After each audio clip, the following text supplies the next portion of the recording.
Welcome to the Church Resource, where we talk about the best resources for pastors, leaders, and lay people.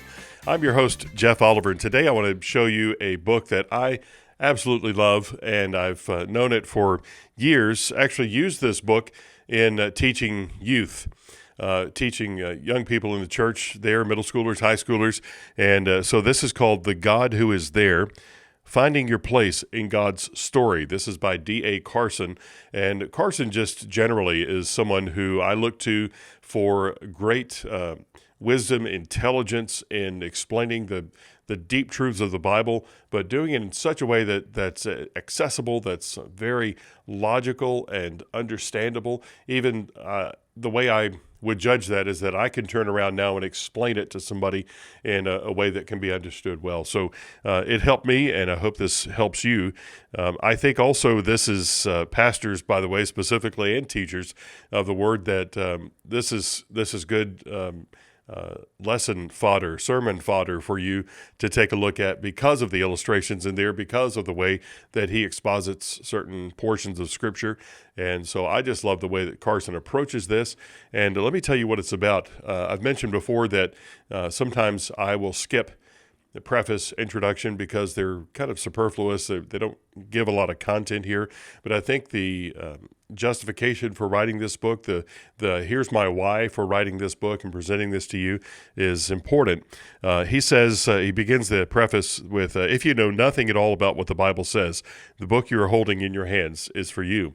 And then he goes to kind of levels of that. If you've recently become interested in God or the Bible, etc., this book is for you. If you have been attending a Christian church for many years in an indifferent fashion, and you know, in other words, you don't know a whole lot, but you're interested, this book is for you. If your knowledge of the Bible is pretty just factual and historical, this book is for you. Then he goes on to say, well, this book is not for everybody. But if you would take a look at it and understand that there's a lot of depth here, there's a lot of necessary illustrations and a need to explain some of the key points of the Bible, doctrines of the Bible, but again, in a way that is very accessible for you. He says, by and large, I've assumed very little prior knowledge of the Bible, acquaintance with the Bible. He says, I do assume that a reader will get a hold of a Bible and have it near at hand. And in the first chapter, he explains that he will show you how to get around the Bible. So he's going to give a little bit of a doctrine of the Bible, where it came from and how we got it, how we get it to 66 books, how it's divided. And then he's going to give a very good illustration and an exposition in some places of Genesis 1 and 2, how it all started. The first chapter is really about creation. And then the second chapter, he moves to the fall. He's going to see, you understand these tent poles of doctrines. Here's the major doctrine and theme that carries throughout the Bible. This is creation. This is fall, and he'll get to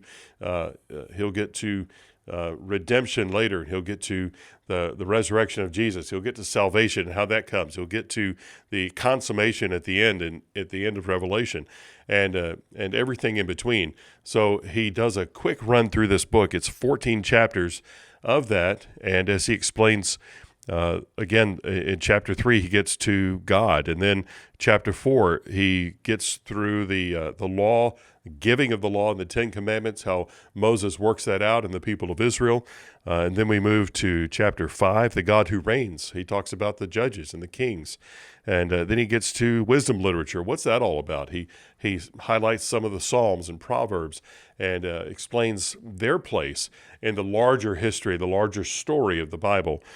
He has a chapter here that I'll drill down on a little bit with you in chapter 7, is the God who becomes a human being. We understand that's about Christmas. As I said, this is great sermon fodder for you, especially if it's when we're filming right now. This is getting close to Christmas, and pastors, it's always difficult. I know it was in my ministry, in my regular preaching ministry. It was difficult to find something. Well, what can we find that's fresh? I'm not trying to make new things up, but what do we find that's a new approach, kind of a different approach maybe to looking at this story that is so familiar to people? If some people hardly ever darken the doors of your church. It's going to be at Easter and Christmas. So they might hear sermons twice a year. You don't want to give them the same sermons every time they come in. So let's figure out a way that we can approach this differently. And this book will give you yet another approach to be able to do that. And I'll explain that as we get to that chapter. But here, Carson tells us that there is a larger story of the Bible. There is the opportunities that he gives for context here to be able to explain that then, and where each major theme of the Bible goes to that larger story. So as I mentioned, the tent poles, here are the major doctrines that he covers there. And then now let's drill down a little bit, let's go down, I guess, into the tent a little bit, and let's look at chapter 7, where he talks about the God who becomes a human being. Well, he doesn't begin at Matthew 1, or even at John 1, or Luke 1 or 2, where we might find the traditional themes of the Christmas story. That's not where he starts on that. But he starts, and I think this is brilliant, but this is as he's moving through the Bible and moving through his book to be able to show you the major themes of the Bible. This is where he takes the stories in Isaiah and the stories in Jeremiah and some from Ezekiel. Then he ends the look at the Old Testament with Malachi. So you might recognize right away that those are some major places that we see these messianic prophecies. And so Carson is, I think, masterfully tying together the story of the Bible, where we looked at creation and fall and the giving of the law and God's judgment of the people, God's managing the people through the judges and kings and giving wisdom literature. But now he's going to show that, yes, we should expect, everyone paying attention should have expected that there would be God who became a human. In other words, there are passages here, key passages that he gives in Isaiah especially and in Jeremiah that talk about a very personal God, a very close God to us who interacts very specifically and, again, personally on our behalf. He gives the passage here in Isaiah, I am the Lord, that is my name. I will not yield my glory to another or my praise to idols.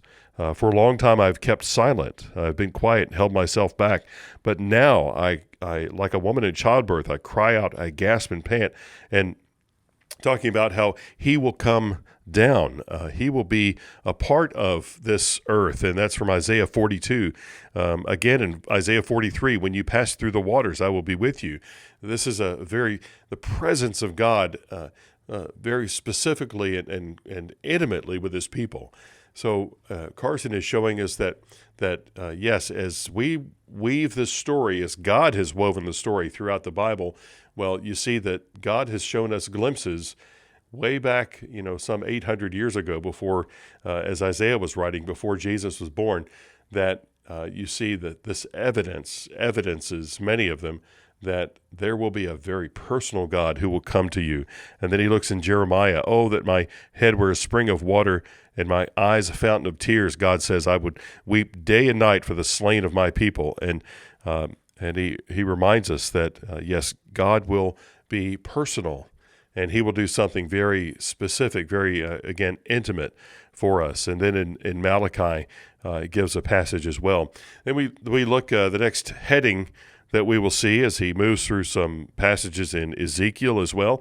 Then we get to the New Testament. He says, so we come now to the New Testament. He says the first 4 books, and he's going to lay it out again, assuming no biblical knowledge. But I think that, if you're put off by that for just a minute and think, well, I know a lot about the Bible, I don't really need that explanation, and it might be kind of spoon-feeding. I think that we all need spoon-feeding at times. There are times that we will go back to, I'll even call it spiritual comfort food, where we want to be meat eaters, and we know the passages about the fact that you ought to be eating meat, but instead you're only taking in milk, and that's all you can take. Sometimes we need to go back to spiritual comfort food, be reminded of the things that we know, even though if we know them deeply, and that we know them, we understand them, but now here's a way that we can magnify that, in a way that we can intensify that in what we believe. And I think it just deepens our faith. deepens our theology, which is going to drive how we present it. The more strongly we hold a belief, and the more we understand it, the more deeply we understand it, I think the better that we can present it, and it would be more effective as we do that, and even will reflect in our own life as greater obedience, greater devotion to God's work and God's ways. So as he gets into the New Testament, he, of course, looks at Matthew's gospel. He looks at Luke 2, and as I said, he exegetes some of these passages so well. It really does a great job of looking at John chapter 1. And in the beginning was the Word was with God, the Word was God, and so forth. And then he gets to the story of John the Baptist there later in verse 14 and following, and talking about there was a man sent from God. His name was John. And he talks about that for several pages too. I think, again, as you look through this, as you think about, well, how can I present this? And how can I present maybe the stories of Christmas even better? This is a great place to start. Way back in Isaiah, way back in, even as Carson would show you, even back in Genesis 1, there is a need for one who was born at Christmas, and it starts back there in Genesis 1 where God created things perfectly, and then Genesis 3, as Carson points out, that was really radically damaged and by the fall. So this is, again, a long story through the Bible, the whole theme that has gone on through the Bible here he's examining in this one chapter. And I think that's very important for us to take a close look at. And he goes through some of the major doctrines that we'll find in the story of the birth of Jesus, stories of grace and truth, and of the grace and the law, and that we can actually now see God in the person of Jesus. These are some of the strengths of this book, and as I said, he goes through the rest of the Bible. He'll give great explanations and just unpacking Galatians and Ephesians and some of the other letters of the Bible, of the New Testament, and then he'll get into Revelation. The last 2 chapters of his book are about Revelation, the judgment of the whole earth, and then of the restoration, the consummation of history there as it's all wrapped up in the end, because as people say, of course, we've read the end of the book and we know who wins. So that whole theme is carried through this book by D.A. Carson, and again, I think he does it so well. As I mentioned, I've used this chapter by chapter in a study that I did with young people. I think you can do that. I think you could easily do that in a study with adults. And again, no matter what level that they're coming at it from, a level of understanding, level of spiritual maturity, of time in the Word. Maybe there are those who have been in the Word 30 years, but they've never really dived deep into some of these themes and doctrines. So I think it's great to be able to do that. And there are questions throughout. There's not a study guide per se or questions at the end, but you can look at that. D.A. Carson mentioned that he has done a video series of this that's available on DVD. It would be great for a group study. And again, I think as if you're one who is looking to teach or preach weekly, this would be a great run through the Bible as you take a look at this, maybe a 12-week series that you could explain the major themes of the Bible to your congregation, to your group, your class, and really get a richer understanding of what the Bible is and the story, the overall story and themes of the Bible. Great resource here. You have to get this book. You have to keep it close by for reference often. I think this is really going to help you. So it's called The God Who Is There, Finding Your Place in God's Story by D.A. Carson. Again, a very intelligent look, but a very accessible and understandable look at the whole Bible and the major theology there. So make sure you get this one. This is just one book from my shelves that have been helpful to me throughout my ministry.